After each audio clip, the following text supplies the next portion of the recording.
years passed. Very, very vocal, very, very hardworking, and dedicated in the church. And it came to pass that he fell into the sin of fornication. And the woman that he committed the sin with went and reported him. That is why we're very careful.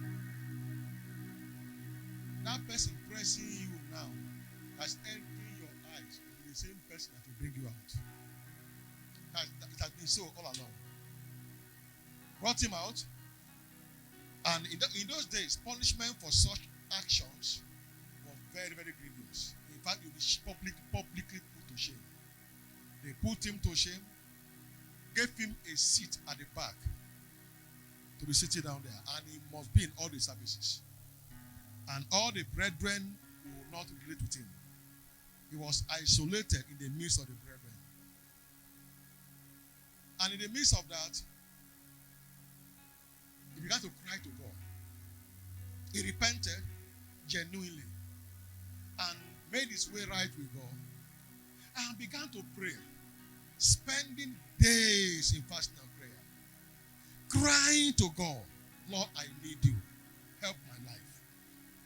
In the midst of your mercies, something main will happen to you. If you can connect with him still.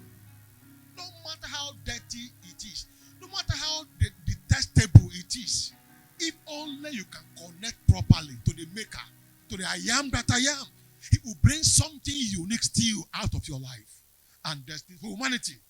He cried, he waited over a year. He was praying and fasting. Of course, he had not to do. He was rejected by all. In fact, where they used to stay, he pulled him out of the place. He ejected him out of the place. Was managing an uncompleted building. Praying, fasting, crying to God for mercy, and crying to God for more of God.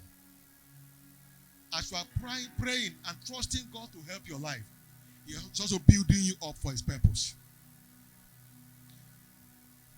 One day came and they had a crusade. The guest minister did not show up. I don't know what entered their head that day.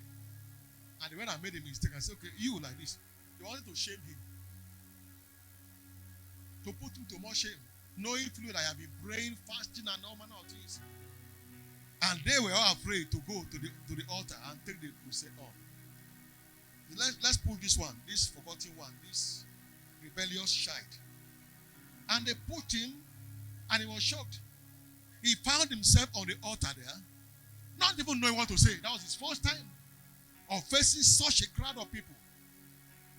And before he could open the Bible, as he was just singing, miracles began to happen.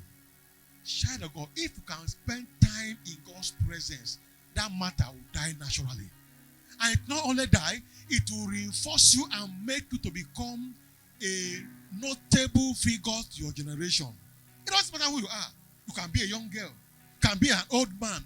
You can be a woman. You can be a man. But if only you can connect right with your maker, with the I am that I am, no matter how situations and circumstances, you will make something out of your life that the world are waiting for.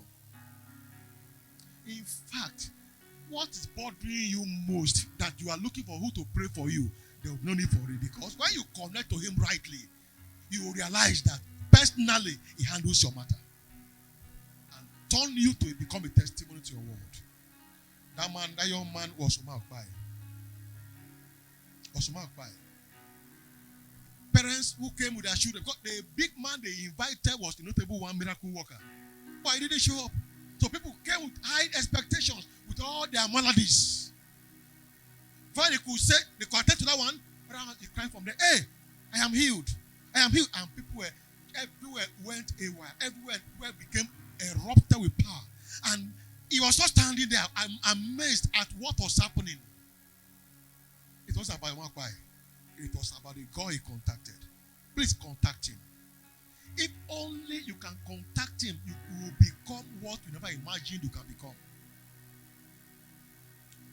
That was the beginning of a worldwide impactful ministry. He was birthed out of his mess.